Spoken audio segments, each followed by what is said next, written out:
أعوذ بالله من الشيطان الرجيم بسم الله الرحمن الرحيم الحمد لله رب العالمين صلى الله على سيدنا محمد وعلى بيته الطاهرين اللهم صل على محمد وعلى آل محمد اما بعد بات گفتگو ہم کر رہے تھے کشف اور نقل کے حوالے سے اور کل بتایا تھا کہ کشف کے یہاں جو ہے 3 صورتیں ہیں نقل کے علاوہ. ایک تو نقل ہم اجازت کو ناقل سمجھتے ہی آ رہے ہیں اور جو اجازت کو کاشف سمجھتے ہیں ان کے ہاتھ 3 قسم کی چیزیں ہیں. ٹھیک ہے جی.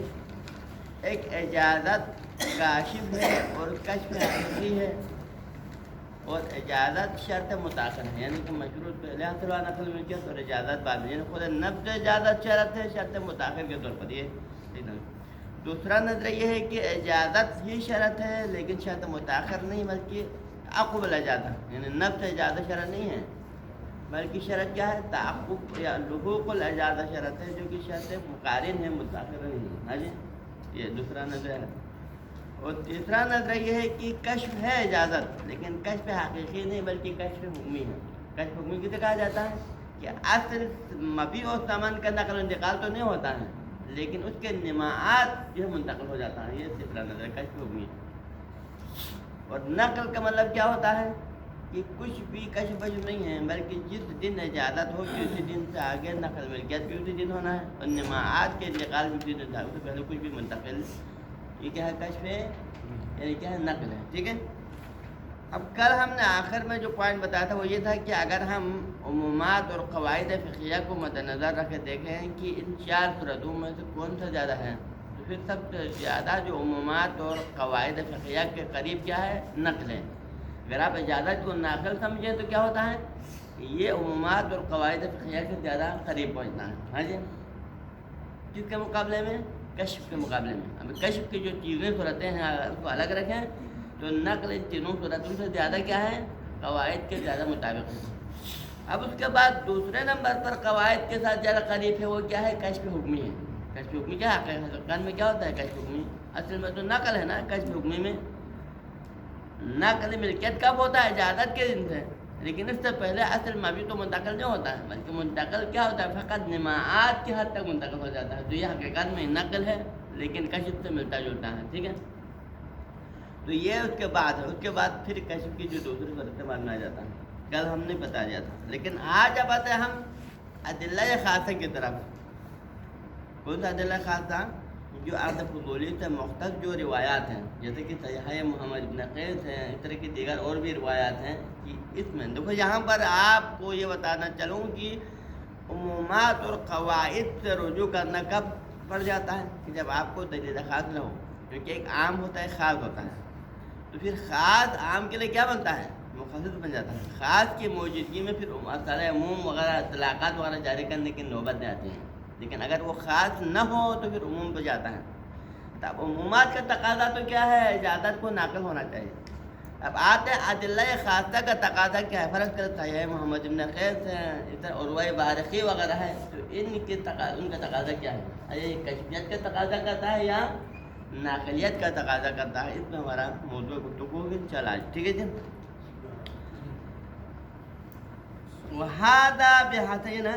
وہذا بحسب القواعد والعمومات یعنی جو ہم نے ہذا کا اشارہ کل والی جو بات ہے ہذا سے مراد اذا قلنا ان القواعد ان الانسب من القواعد والعمومات هي ماذا هي النقل.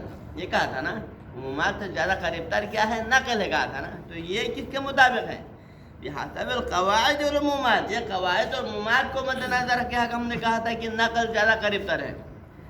واما الاخبار اخبار سے مراد کون سا اخبار اخبار الخاصہ فی الباب یعنی اخبار سے مراد کون سا اخبار ہے الاخبار الخاصہ لہذا الباب جو یعنی عقد فضولی کے باب سے جو مختصر روایات ہیں اس کے بارے میں جو وارد ہوئے ان کا تقاضا ماذا تقتضی الاخبار هل الاخبار يقتضي او تقتضي النقل او الكشف. یہ سوال ہے. فرماتے ہیں کہ اما الاخبار فظاہر من صحیحۃ محمد بن قیس الکشف.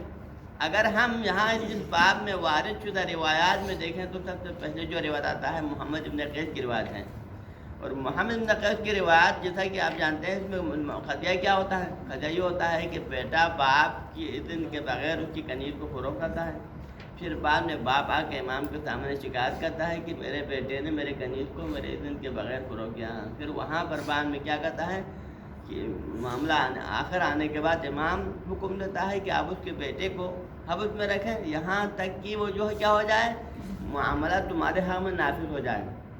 اب یہ مشتری اور اب یہاں پر کنیز اور اس کے بیٹے کو کس کو دیتا ہے امام؟ خلاصہ کلام امام یہاں پر اس عقد کو صحیح قرار دینے کی صورت میں پھر مشتری اور اس کے بیٹے کو, یعنی کنیز اور اس کے بیٹے کو مشتری کو دیتا ہے. یعنی کنیز بھی اور اس کا بیٹا بھی مشتری کا ہے. اب یہاں کنیز اور اس کا بیٹا مشتری کو دینا بغیر کسی قید و شرط کے مطلقاً دینے کا مطلب یہ ہے کہ اجازت کیا ہونا چاہیے, واجب ہونا چاہیے. کیونکہ اگر اجازت ناقل ہونے کی صورت میں پھر نہ کنیز پر مشتری کو کوئی حق ہے نہ اس کے بیٹے پر. کیوں؟ اگر آپ اجازت کو ناقل سمجھے تو نقل ملکیت کب ہونا چاہیے؟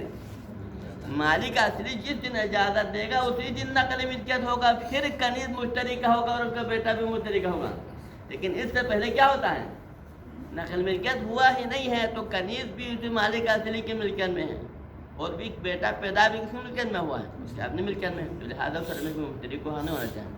لہٰذا امام کا کنیز اور اس بیٹے کو مشتری کو دینے کا مطلب یہ ہے کہ اجازت کیا ہے, کاشف ہے, اور نقل ملکیت کب ہوا ہے؟ عقد کے دن سے ہوا ہے. ٹھیک ہے. ظاہر من محمد صحیحۃ محمد ابن قیس الکشف, محمد ابن قیس کی روایت صحیحہ سے کیا ظاہر ہوتا ہے؟ کشف ظاہر ہوتا ہے. کما صرح به فی الدروس, جیسا کہ اسی کے بارے میں دروس میں شہید اول نے کیا صراحت کے ساتھ فرمایا. شہید اول نے اپنی کتاب دروس میں صراحت کے ساتھ کیا فرمایا ہے؟ صراحت کے ساتھ یہ فرمایا ہے کہ ان صحیحۃ محمد ابن قیس یظہر منہ الکشف, اس طرح کا ہے. ٹھیک ہے جی, یہ تو یہ محمد ابن قیس کی روایت ہوا. وَكَذَا الْأَخْبَارُ الَّتِي بَعْدَهَا, فقط صحیح محمد ابن قیس کی بات نہیں ہے بلکہ اس کے بعد ہم نے متعدد قسم کی روایت جو مضاربے کے حوالے سے یا یتیم کی مال سے تجارت کرنے کے حوالے سے بہت ساری روایت کا ذکر ہے. یعنی کیا, یعنی کہ جو دلیل کے طور پر بھی بعض روایت کو ہم نے ذکر کیا تھا, پھر ہم نے بطور معید بعض روایت کا ذکر کیا تھا. ان روایات کے اندر بھی اگر ہم غور کریں تو اس کے ظاہر کیا لگتا ہے, وہاں سے بھی ظاہراً کاشفیت کا جو قول زیادہ قوی لگتا ہے ناقلیت کے مقابلے میں, کشف کو زیادہ قوی ہونا چاہیے. ہاں جی, یہ تو کیا مطلب. اب آتا ہے صحیح محمد ابن قیس کے اندر آپ نے یہ تو بتا دیا کہ اس کا ظہور کشف میں ہے, لیکن کشف کی دو قسم ہے نا, ایک کشف حقیقی ہے, ایک کشف حکمی ہے. ہم سوال کرتے ہیں کہ اس کا ظہور آیا کشف حقیقی میں ہے یا کشف حکمی میں ہے؟ تو اس حوالے سے یہ روایت خاموش ہیں, اس میں سے کسی ایک کے اوپر دلالات نہیں. لیکن لا ظہور فیہا, لیکن اس روایت میں, کون سی روایت میں؟ فیہا نے فی صحیح محمد ابن قیس کے اندر لا ظہور, ظہور نہیں ہے للکشف بالمعنی المشہور, کشف کے اس معنی میں جو کہ معنی مشہور ہے. کشف کا معنی مشہور یعنی کشف حقیقی, کشف حقیقی ہے معنی مشہور ہے کہ جس میں کشف نقل ملکیت ہی عقد کے دن ہونا چاہیے, نہ کہ نقل ملکیت پہلے نہ ہو, عقد نماعات کا انتقال یہ نہیں ہوتا ہے.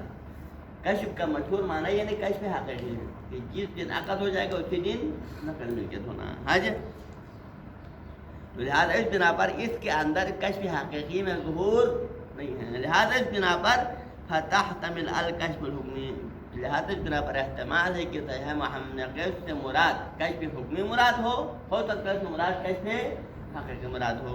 ہاں جی, یہ تو یہ متحد. نعم صحیحۃ ابی عبیدۃ الواردہ فی تزویج الصغیرین فضولا. اب یہ مطلب یہ روایت پہلے آیا نہیں ہے, لیکن اب یہ نیا ہوا آیا ہے کہ ایک روایت صحیحہ ہے, ایک روایت صحیحہ ہے. کس سے وارد ہوا ہے؟ ابی عبیدۃ الحداء, ایک راوی کا نام ہے, مشہور راوی کا نام ہے, اس سے ایک جو ہے روایت نقل ہوا ہے. اور یہ روایت کس موضوع کے بارے میں وارد ہوئے ہیں؟ الواردہ فی تزویج الصغیرین فضولا. یہ روایت وارد ہوئی ہے کہ اگر کسی بندے نے دو چھوٹے بچوں کا عقد فضول کیا, یعنی کہ بچہ بھی نابالغ ہے بچی بھی نابالغ ہے, دونوں کا فرق ہے 2 سال 3 سال 5 سال کچھ بھی ہو سکتا ہے. بچپنے میں کسی بندے نے کیا کیا, ان دونوں کا عقد فضولی کرایا, نکاح فضولی کیا. ٹھیک ہے. اب یہاں پر اس حوالے سے ایک روایت آیا ہے. اب اس روایت میں کیا حکم دیا ہے؟ الامر بعدل المیراث من الزوج المدرک الذي اجاز فمات. مطلب یہ ہوا تھا, یہ ہوتا ہے کہ بچپنے میں دونوں کا نکاح کرایا نکاح کرانے کے بعد فرض کرے بچی بچے کے مقابلے میں عمر کے لحاظ سے چھوٹی تھی 2-3 سال فرض کرے، اس کے بعد پھر بعد میں جو گوشت ہے وہ بالغ ہوا، بچہ بالغ ہو گیا. اب بعد حضوری کا قانون کیا ہوتا ہے؟ یہ دونوں بچہ بچی کا نکاح کرنے کے بعد جب یہ دونوں بالغ ہو جائے تو پھر اس کو حق حاصل ہے. معاملہ اس کے ہاتھ میں ہے کہ اس عقد فضولی کو جو اس کے بچپنے میں پڑھایا ہے کسی نے، اس کی اجازت دے دے اس کو رد کرے. اب شوہر بالغ ہو گیا، اس کو پتہ چل گیا کہ میرا نکاح فلان بچی سے کرایا ہے، ٹھیک ہے، اور اس کا علم ہونے کے بعد اس نے اس کی اجازت بھی دے دی کہ میں اس عقد کی اجازت دے دوں گا. اجازت دینے کے بعد پھر وہ دنیا سے رحلت ہو جائے. اب فقط اس کی اکیلا اجازت سے تو کام نہیں چلتا ہے نا، تو بچی بھی راضی ہونا چاہیے نا. عقد صحیح ہونے کے لیے طرفین کی رضامندی چاہتے ہیں کہ یہاں پر طلاق تو نہیں ہے کہ راضی سے کہا بھی چل جائے. ہاں جی، اب یہاں پر شوہر نے تو اجازت دے دیا ہے، شوہر اس عقد پہ راضی ہے، شوہر کی طرف سے یہ عقد صحیح ہوا ہے. لیکن ابھی بیوی بالغ ہونا ہے، اور بیوی بالغ ہونے کے بعد ابھی پتہ نہیں ہے کہ بیوی اس کی اجازت دے گی یا نہیں دے گی، ابھی پتہ نہیں ہے. لیکن شوہر اس سے پہلے مر گیا ہے تو پھر وہاں پر کیا کرنا چاہیں؟ کیونکہ شوہر مرنے کے بعد اس کی ارث ہوتا ہے، اس کے مال و دولت ورثے میں مل جاتا ہے. اب اس کے ورثہ میں اس کے بائی وغیرہ اس کے دیگر ورثہ بھی ہیں، اور اس کے ورثہ میں یہ چھوٹی بیوی بھی ہیں، ٹھیک ہے نا، جس کا اس سے نکاح کسی نے کروایا ہے. اب پتہ نہیں کہ بیوی اس سے راضی ہوگی نہیں ہوگی، وہ اجازت دے گی نہیں دے گی، پتہ نہیں ہے. لیکن پھر بھی امام نے کیا حکم دیا؟ یہاں پر امام نے حکم دیا ہے کہ جب وہ مر جانے کے بعد اس کے میراث اور ترکے سے اس بیوی کے لیے بھی حصہ، بیوی کا حصہ اگر اولاد نہ ہو تو کتنا ملتا ہے؟ ربع حصہ ملتا ہے نا، کل مال کا ربع حصہ بیوی کو ملتا ہے. اس حصے کو بیوی کے لیے پہلے سے الگ کر کے رکھیں. عدل کا معنی کیا ہے؟ اس کے ورثے اس کے ترکے سے بیوی کا حصہ بھی الگ کر کے رکھیں. الگ کر کے رکھیں، ابھی دینا نہیں ہے بلکہ الگ کر کے رکھنا ہے. کیوں دینا ہے؟ احتیاطاً، کیونکہ بعد میں بیوی اگر اجازت دے دے تو پھر حصہ کیا ہو جائے گا؟ بہت بیوی کو مل جائے گا. لیکن اگر اجازت نہیں دے گا تو پھر کیا ہوگا؟ اس طرح میں پھر وہ جو مال ہے وہ باقی ورثہ کو بہت مل جائے گا. اب یہ کیوں عدل کیوں کیا؟ عدل کرنے کا مطلب یہ ہے کہ اس عقد کے بعد سے ہی بعد میں اجازت کس بات کو کشف کرنا ہے؟ بعد کی اجازت نے کشف کرنا ہے کہ عقد کے دن سے ہی یہ مال کس کو ملنا چاہیے؟ بیوی کو. تو نتیجے میں پھر اس کے واقعی ورثہ کے ساتھ ساتھ اس کے مال میں بیوی کو بھی حق بنتا ہے، لہذا بیوی کے حساب کو ملنا چاہیے.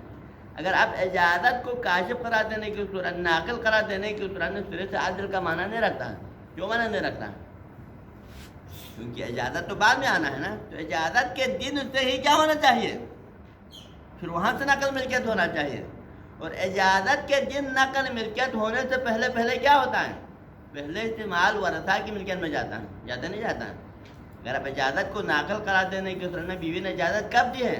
شوہر کے ماننے کے 5 مہینے بعد، 6 مہینے بعد، سال بعد اجازت دی ہے نا. لیکن اس سے پہلے اجازت نہیں دی ہے، تو اس سے پہلے نقل ملکیت بیوی کی طرف نہیں ہوا ہے تو پھر وہ پہلے سے کیا ہوا ہے؟ اس کے مرتے ہی اس کا مال اس کے ورثہ کی ملکیت میں چلا گیا. ورثہ کی ملکیت میں چلا جانے کے بعد اس کی ملکیت بننے کے بعد پھر اس کی ملکیت سے نکال کر بیوی کو دینا. یہ قاعدہ سلطنت کیا ہے؟ الناس مسلطون علی اموالہم، لوگ اپنے اموال پہ مسلط ہیں. لہذا باقی جو اس کے بائی ہے، جس دیگر ورثہ ہیں، وہ یہاں پر انکار کر سکتا ہے کہ مال ہمارا ہے تو ہم اس کو کیوں دے دیں. تو لہذا قاعدہ سلطنت میں کیا لازم آتا ہے؟ تخصیص ہونا لازم آتا ہے. اگر اجازت کو کاشف قرار دینے، اگر ناقل قرار دے تو کیا لازم آتا ہے؟ قاعدہ سلطنت میں تخصیص کرنا لازم آتا ہے. اگر اب اجازت کو کاشف قرار دینے کی صورت میں قاعدہ سلطنت میں تخصیص لازم نہیں آتا ہے. کیوں؟ کیونکہ کاشفیت کی صورت میں پہلے سے باقی ورثہ کی طرح بیوی بھی اس کے وارث بن جائے گی، اور ورثہ کی ملکیت میں منتقل ہونے سے پہلے بیوی کا اپنے حصہ اس کے اپنے ملکیت میں منتقل ہو گیا. کیونکہ اس کی اجازت نے کیا کشف کیا؟ بیوی کی اجازت نے یہ کشف کیا ہے کہ اس کا حصہ پہلے سے اس کی ملکیت میں آ گئی تھی. تو میں ورثہ کو اس کے مال پر کوئی کسی قسم کا حق تعلق نہیں ہے. تو لہٰذا نتیجے میں بھی قاعدہ سلطنت میں تخصیص لازم نہیں آتا ہے، بلکہ تخصصات اس کا حصہ کیا ہوتا ہے؟ خارج ہو جاتا ہے. اب یہاں پر تخصیص اور تخصص میں دارمدار ہو جائے تو پھر کس پر عمل کرنا چاہیے؟ تخصص مقدم ہے، تخصیص کے مقابلے میں تخصص مقدم ہے. لہٰذا ہم کیا کریں گے؟ اجازت کو کاشف قرار دیں گے تاکہ قاعدہ سلطنت میں تخصیص لازم نہ آ جائے، بلکہ مسئلہ خود بہت تخصصاً خارج ہو جائے. ٹھیک ہے؟ تو لہذا العامرہ یہاں اس روایت میں سیحت ابی عبیدہ الوارد فی تزویج الصغیرین فضولین، تو بچوں کا نکاح فضولی بچپنے میں کرایا ہے کسی بندے نے. اس روایت کے اندر العامرہ یہاں پر امام نے حکم دیا ہے. کیا حکم دیا ہے؟ بعدل المیراث من الزوج المدرک، یعنی کہ میراث کو الگ کرے، ارث کو الگ کرے. کس کے ارث کو الگ کرے؟ من الزوج المدرک، اس شوہر کے حصے کو کہ جس کو علم ہو. مدرک کا معنی یعنی کہ علم انہ وقع العقد بینہ و بین فلان حج فلانا. مدرک کا معنی کیا ہے؟ جس کو پتہ چل گیا تھا. پتہ چل گیا تھا یعنی کہ میرا نکاح فلان کے ساتھ کر دیا ہے، اور پھر اس نے اجازہ بھی کیا تھا. زوج المدرک الذی اجازہ فماتا، اس کو پتہ بھی چل گیا تھا کہ میرا نکاح فلان بچی سے کرایا ہے، اور پھر اس نے اجازت بھی دیا تھا. اس اجازت دینے کے بعد دنیا سے رحلت کر گیا تھا، لیکن ابھی تک بیوی نابالغ ہے، اس کی اجازت کا پتہ نہیں ہے. اب یہ اس میراث کو کس کے لیے عدل کرنا ہے؟ اس کے مال سے. عدل المیراث من الزوج للزوجہ، میراث کو زوجہ کے حصہ جو الگ کرنا ہے. کون سا زوجہ؟ الغیر المدرکہ، وہ زوجہ کے شوہر کے مرتے وقت ابھی تک بیوی کو کوئی پتہ نہیں تھا کہ میرا شوہر میرا جو ہے نکاح فلان اور مرد کے ساتھ کیا ہے یا نہیں کیا ہے. ابھی تک بیوی کو پتہ، الزوج الغیر مدرکہ، بیوی کو ابھی تک پتہ نہیں ہے کہ میرا نکاح اس کے ساتھ کیا ہے نہیں کیا ہے. حتی تدرک، یہاں تک کہ ابھی اس میراث کو کب تک عدل کر کے رکھنا ہے؟ اس کے میراث کو الگ کر کے اس وقت تک رکھنا ہے کہ حتی تدرک، یہاں تک کہ اس بیوی کو بھی پتہ چل جائے. کب؟ جب وہ بالغ ہو جائے تو پتہ چل جائے. وَتَحْلِفُ ظَاهِرَةً فِي قَوْلِ الْكَشْفِ، لیکن اس کے بعد پھر اجازت دے دے تو پھر وہاں پر دو احتمال ہوتا ہے نا. مسئلہ یہ ہے اگر بیوی کو پتہ چل جائے تو پھر اب جو ہاتھ تو دنیا سے رحلت ہو گیا، پھر اجازت دینا کیا ہو سکتا ہے؟ اس میں دو احتمال ہے. ہو سکتا ہے واقعی میں ہی وہ معاملے پہ راضی ہو سکتا ہے دل سے ہی اس معاملے پہ راضی ہو کہ اگر یہ شوہر زندہ بھی ہو جائے تو تب بھی اس کے ساتھ زندگی گزارنے پہ راضی ہو. یہ بھی احتمال ہوتا ہے. اور دوسرا احتمال قوی وہ کیا ہوتا ہے؟ کیونکہ اس کو اگر اس اجازت دینے کی صورت میں اس کو مفت میں کیا ملے گا؟ مردہ شوہر کے ارث میں سے اس کو حصہ ملے گا. تو لہٰذا انسان کیا ہوتا ہے؟ جب انسان لالچ میں آ جاتا ہے تو اس لالچ کے خاطر بھی اس معاملے کی اجازت دے سکتا ہے نا. کیونکہ کیا حرج ہے؟ شوہر تو مر گیا، اس کے ساتھ زندگی گزارنا تو اسے بھی نہیں ہے. لہٰذا بہتر ہے کہ اجازت دے دیتا ہے کہ شوہر کے ورثے سے مجھے مال مل جائے. ٹھیک ہے نا. تو لہٰذا یہ تو احتمال موجود ہے. اس احتمال کی بنا پر اس بیوی کو کیا کرنا ہے؟ جب وہ اجازت دینے کی صورت میں بھی اس کا قسم کھلانا ہے کہ تم قسم کھائیں کہ تم نے جو اجازت دے دی ہے یہ مال کی لالچ میں نہیں دی ہے، بلکہ واقعاً اس شوہر کے ساتھ عقد کرنے پہ تم دل سے راضی تھی. اس حوالے سے اس کو قسم کھلانا ہے. یعنی وَتَحْلِفُ ظَاهِرَةً، یعنی کہ وہ ظاہراً کیا کرے؟ قسم کھائے. یعنی یہ تحلف یہ ظاہرہ تو اس کا ہے. الامر یہ صحیحہ تو مبتدا ہے، ظاہرہ تو اس کے لیے خبر ہے. ظاہرہ تو اس کے لیے خبر ہے، یعنی کہ یہ صحیحہ یہ روایات جو کہہ رہا ہے کہ جن کا نکاح فضولی کیا ہو پھر شوہر کے بالغ ہونے کے بعد اس نے اجازت دے کہ شوہر مر جائے اور اب بیوی کا پتہ نہیں ہے تو اس کے مال کو بیوی کے لیے الگ کر کے رکھے، اس کے حصے کو، یہاں تک کہ وہ بالغ ہو جائے اور پھر وہ اجازت دے دے. لیکن کس طرح؟ وَتَحْلِفُ، قسم کھائے. کس بات کا قسم کھائے؟ کہ میں نے جو اجازت دی ہے یہ مال کی لالچ میں نہیں دی ہے بلکہ میں نے دل سے اجازت دی ہے. تو جب یہ قسم کھائے تو پھر تب جا کے اس کا میراث اس کو مل جائے گا. تو یہ روایت ظاہرتن، یہ والی روایت ظہور رکھتا ہے. کس میں ظہور رکھتا ہے؟ فی قول الکشف، کشف میں ظہور رکھتا ہے. لیکن کون سا کشف؟ پہلے وہ جو ہے اوپر ہم نے محمد بن قیس کی روایت میں کہا تھا کہ کشف اس میں ظہور تو ہے لیکن کشف حقیقی و حکمی میں سے کوئی چیز ایک میں ظہور نہیں. کہا تھا نا اس کا ظہور فقط کشف میں ہے. لیکن آیا کشف حقیقی ہے یا کشف حکمی؟ ان دونوں میں کسی میں ظہور نہیں. لیکن یہ والی روایت، اس روایت میں کشف میں ظہور بھی ہے اور وہ بھی کشف حقیقی میں ظہور ہے. کیونکہ کشف حکمی میں ظہور ہونے کے طرح میں پھر میراث اس کو نہیں ملنا چاہیے. ہاں جی، لہٰذا کشف حقیقی میں ہی ظہور رکھتا ہے. ہاں جی، یہ قول الکشف، کشف والے قول میں ظہور رکھتا ہے. کیوں یہ ظہور آپ نے کہاں سے لیا؟ کیسے ظہور رکھتا ہے؟ کیوں؟ اذ لو كان مال المیت قبل اجازت الزوجہ باقیۃ علی ملک سائر الورثہ، یعنی کہ یہ نقل والے فرض میں اس کی بات، یعنی کہ نقل والے فرض کی صورت میں کہ اگر آپ اجازت کو کاشف نہ سمجھے یہاں پر بلکہ اجازت کو کیا سمجھے؟ ناقل سمجھے، تو ناقل سمجھنے کی صورت میں پھر شوہر کا ورثہ جو ہے بیوی کی ملکیت میں کب جائے گی؟ جب یہ بیوی جس دن اجازت دے گی اس دن شوہر کا جو مال ہے بیوی کی ملکیت میں جاتے ہیں. اس سے پہلے تو بیوی کی ملکیت میں جاتی ہی نہیں ہے. اب جب بیوی کی ملکیت میں نہیں جاتی ہے تو پھر بیوی کی اجازت اور شوہر کے مرنے کے درمیان میں فرض کر 1 گھنٹے کا بھی فاصلہ ہو، 1 دن کا فاصلہ ہو، لیکن پھر بھی کیا ہوتا ہے کہ مرتے ہی فوراً اس کا مال ورثہ دیگر ورثہ کی ملکیت میں داخل ہو جاتا ہے. جب دیگر ورثہ کی ملکیت میں جانے کے بعد بیوی اجازت دے گی تو پھر اجازت دینے کی صورت میں اس کے ورثے کو اس کو دینے کی صورت میں کیا ہو جائے گا؟ پھر ان کے سلطنت سے اس کو نکال کر اس کی ملکیت سے نکال کر بیوی کو دینا لازم ہوتا ہے، اور قاعدہ سلطنت کی کیا ہو جاتا ہے؟ مخالف ہو جاتا ہے. لو کان مال المیت قبل اجازت الزوجہ، کیونکہ اگر میت کا مال بیوی کی اجازت سے پہلے کیا ہو؟ باقیتاً علی ملک سائر الورثہ، باقی ورثہ کی ملکیت پہ ہو. یعنی کس بنا پر؟ نقل والے قول کو ماننے کی صورت میں. اگر آپ نقل والے قول کو ماننے کی صورت میں شوہر کے مرتے ہی کیا ہو جاتا ہے؟ اس کا پورا مال ورثہ کی ملکیت میں جاتا ہے، اور بیوی کی اجازت کے وقت بھی کس کی ملکیت میں باقی ہے؟ باقی ورثہ کی ملکیت میں ہے. پھر آپ نے بیوی کو دینا ہے تو کیا ہوگا؟ پھر اس کی ملکیت سے نکال کر بیوی کو دینا لازم آتا ہے. تو نتیجے میں کیا ہو جائے گا؟ پھر کان العدل مخالفا لقاعدۃ تسلط الناس علی اموالهم. تو پھر یہ امام کا یہاں پر بیوی کے حصے کو الگ کرنے کا حکم دینا، اگر آپ اجازت کو ناقل سمجھنے کی صورت میں کیا لازم آتا ہے؟ یہ اجازت اور عدل کا حکم قاعدہ سلطنت کا مخالف ہونا لازم آتا ہے. کیونکہ قاعدہ سلطنت کیا کہتا ہے؟ الناس مسلطون علی اموالهم، لوگ اپنے اموال پہ مسلط ہیں. اور یہ مال کس کا مال ہے؟ ابھی شوہر کے مرتے ہی وہ باقی ورثہ کا مال ہے، اور باقی ورثہ کو اس پر تسلط حاصل ہے. وہ چاہے تو نہ دے، چاہے دے دے، ان کے اختیار میں ہے. جہاں تو اس کو الگ کرنے کا معنی نہیں رکھتا ہے قاعدہ سلطنت کی.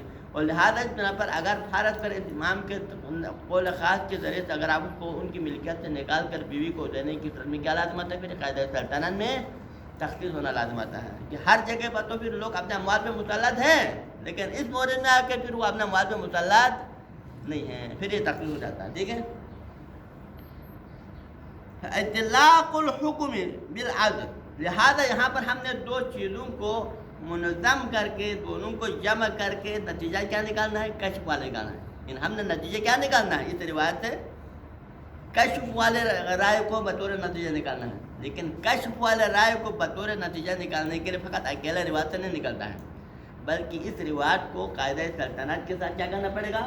منظم کرنا پڑے گا. پھر منظم کرنے کے بعد دونوں کے منظم کے نتیجے میں پھر نتیجہ یہ نکلتا ہے کہ یہ روایت کیا ہونا چاہیے؟ اجازت کو کاشف ہونا چاہیے. حج فاطلاق الحکم بالعدل، بس یہاں پر امام کا مطلقاً حکم دینا، مطلقاً حکم کیا دینا؟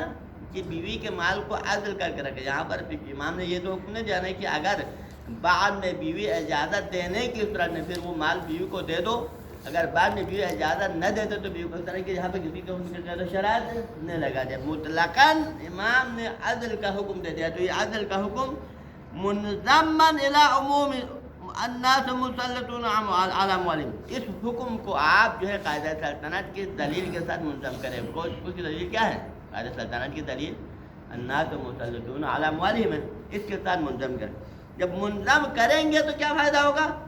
یفید، یہ اطلاق مبتدا ہے، یفید خبر ہے. فاطلاق الحکم بالعدل منظما الی عموم الناس مسلطون علی اموالهم یفید، اس کو قاعدہ سلطنت کے ساتھ منظم کریں تو پھر فائدہ یہ دے گا کہ ان العدل، یہ عدل کیا ہے؟ لاحتمال کون الزوجۃ الغیر المدرکہ وارثۃ فی الواقع. تو پھر یہاں آپ کو یہ ثابت ہونا چاہیے کہ عدل کیوں کیا؟ عدل یہاں پر قاعدہ سلطنت میں تخصیص ہے، یعنی 2 استعمال یہاں پر ہو سکتا ہے. اجازت کاشف نہ ہو بلکہ ناقل ہو، تو مطلب یہ کہ پہلے سے ہی مال ورثہ کی ملکیت میں منتقل ہوا تھا، لیکن امام نے عدل کا حکم دے کر قاعدہ سلطنت میں کیا کیا تھا؟ تخصیص دیا تھا. یہ بھی استعمال ہے. اور دوسرا استعمال کیا ہے؟ جو استعمال قوی وہ یہ ہے کہ یہاں پر امام کا عدل کا حکم دینے کی بنیاد اس بات پر ہے کیونکہ اجازت کاشف ہے. اور اجازت کاشف کا مطلب یہ ہے کہ واقعی میں ہی یہ مال پہلے سے کیا ہوا تھا؟ شوہر کے مرتے ہی مال فوراً بیوی کی ملکیت میں منتقل ہوا تھا اور ورثہ کی ملکیت میں گیا ہی نہیں تھا. کیونکہ اللہ تعالیٰ کے علم میں تو ہے نا کہ بیوی نے اجازت دینا ہے، جب علم میں ہے تو پھر اس کا مطلب ہے کہ اجازت یقینی ہے، تو پھر یقیناً یہ مال پہلے سے ہی بیوی کی ملکیت میں چلی گئی تھی، اور بیوی کی ملکیت میں چلی گئی ہے تو ورثہ کے تسلط پر جمع ہی نہیں ہے۔ جب ورثہ کا تسلط جمع ہی نہیں ہے تو قاعدہ سلطنت جہاں پر لاگو ہی نہیں ہوتا، ٹھیک ہے؟ تو لہٰذا احتمال یہ ہے یہاں پر، اس احتمال کی بنا پر عدل کرنے کا حکم دیا ہو۔ ان العدل الاحتمال، شاید امام کا عدل کا حکم دینا اس احتمال کی بنیاد پر قائم ہے کہ کون زوجۃ الغیر المدرکہ وارثۃ فی الواقع، کہ یہ بیوی جو ابھی تک شوہر کے مرتے وقت تو مدرکہ نہیں تھی، اس کو اس عقد کا علم نہیں تھا اور اس کو پتہ نہیں تھا کہ جو عقد ہوا ہے تاکہ اجازت و رد کرے، اور اجازت اس نے بعد میں دیا ہے، لیکن اس کے باوجود یہی بیوی واقع میں ہی شوہر کا کیا تھی؟ شوہر کا وارث تھی، ہاں جی۔ لیکن یہ شوہر کا واقع میں وارث ہونا کب ثابت ہوگا؟ اگر اجازت کو کیا مانے؟ اب کاشف مانے کی صورت میں، ہاں جی۔ تو یہاں پر کوئی آ کر ایک سوال مقدر ہے، کوئی سوال کر سکتا ہے بھائی کیسے وہ جو ہے وارث، ابھی آپ تک اس بیوی کی طرف سے اجازت آنے نہ آنے کا آپ کو شک ہے، ہو سکتا ہے بیوی اجازت دے دے، ہو سکتا ہے بیوی اجازت نہ دے دیں۔ اب یہاں پر فرض کرے ورثہ مال تقسیم کر رہا ہے، اب اس بیوی کا عقد اس شوہر کے ساتھ، اس کے مردہ بھائی کے ساتھ فرض کرے ہوا ہے، ان کو پتہ ہے فرض کرے ورثہ کو، تو پھر اب ان کو شک ہے کہ کیا اس کی بیوی بعد میں اجازت دے گی یا نہیں دے گی، ہو سکتا ہے اجازت دے دے، ہو سکتا ہے اجازت نہ دے دیں۔ تو اس شک کی صورت میں پھر اصل اولی کیا ہے؟ استتاب کا تقاضا کیا ہے؟ تعالیٰ عدم الاجازت ہے، کیونکہ پہلے اجازت نہیں ہوتا، اصل اولی ہے کہ بعد میں اجازت بھی دیتا ہے، تو لہٰذا یہاں پر تعالیٰ عدم الاجازت لاگو کر کے پھر اس کو وارث قرار نہ دیتا، تو یہ ہو سکتا ہے، ٹھیک ہے۔ پھر یہاں پر امام پھر اس احتمال کی بنیاد پر کہ اس کو وارث کیسے بنا سکتا ہے، اس کا جواب کیا ہے؟ جواب یہ ہے کہ یہاں پر حقوق کا مسئلہ ہے، یہاں پر مسئلہ کیا ہے؟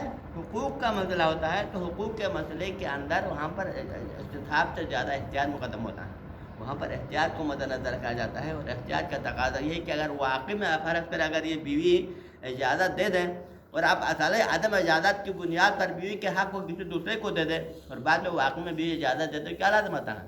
اس کا حق طلب ہونا لازم آتا ہے، تو لہٰذا احتیاط کا تقاضا کیا یہاں پر آپ پہلے سے اس کی حیثیت کو الگ کر کے رکھیں، ٹھیک ہے نا۔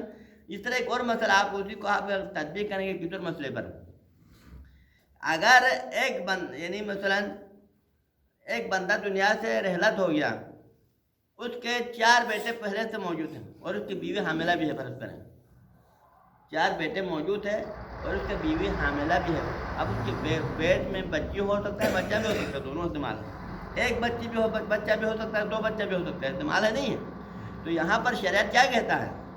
احتیاطاً اس کے مال کو جو پیٹ میں جو بچہ ہے نا اس کو آپ بچہ فرض کریں گے، اور وہ بھی 2 بچہ فرض کر کے احتیاطاً اس کے حصے کو الگ کر کے عدل کر کے رکھنا ہے۔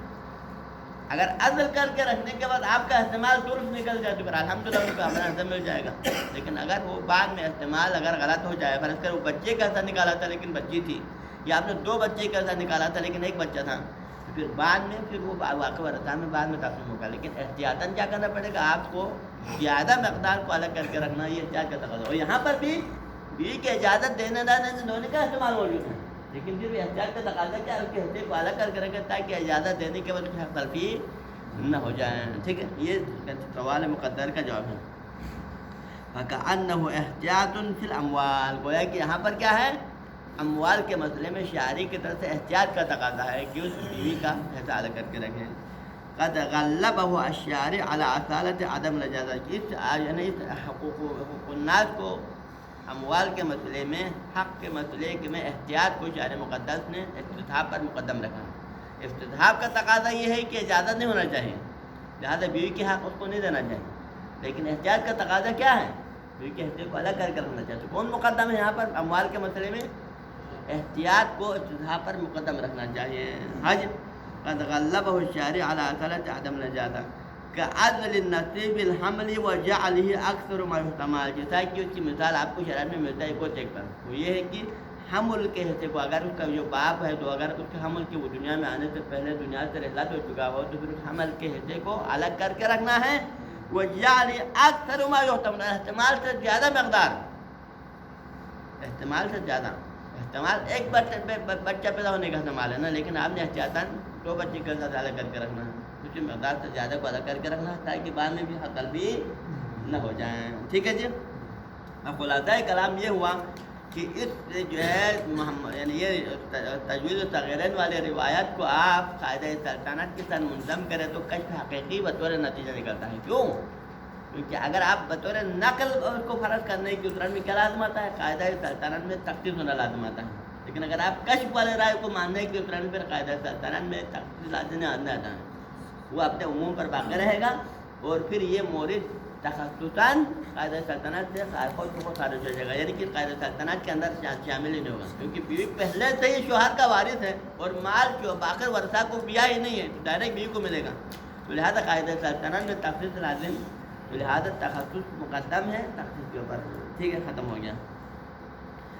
اب آتا ہے باقی الکلام فی بیان الثمرہ بین الکشف فی احتمالاتی و نقلی. یہاں سے آگے ہم نے بیان کرنا ہے کہ یہاں پر اولا نقل اور کشف کے درمیان میں کیا ثمرہ ظاہر ہوتا ہے. اگر آپ اجازت کو ناقل سمجھے تو کیا ثمرہ ظاہر ہوگا، اجازت کو کاشف سمجھے تو کیا ثمرہ ظاہر ہوگا. ایک بات.